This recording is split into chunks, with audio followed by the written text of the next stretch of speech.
দেখছেন বার্তা এক নজর।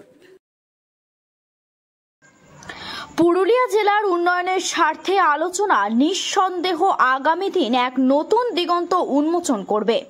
পশ্চিমবঙ্গ বিধানসভার পিডব্লিউডি ও পিএইচই স্ট্যান্ডিং কমিটির চেয়ারম্যান তপন দাশগুপ্ত স্ট্যান্ডিং কমিটির সমস্ত সদস্য ও আধিকারিকদের নিয়ে পুরুলিয়ার গেস্ট হাউসের কনফারেন্স হলে পুরুলিয়া জেলার সার্বিক উন্নয়ন নিয়ে এক গুরুত্বপূর্ণ আলোচনা করলেন।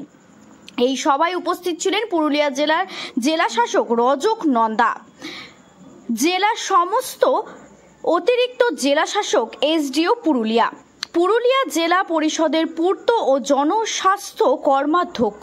পুরুলিয়া জেলার উন্নয়নের স্বার্থে এই আলোচনা নিঃসন্দেহে আগামী দিনে এক নতুন দিগন্ত উন্মোচন করবে।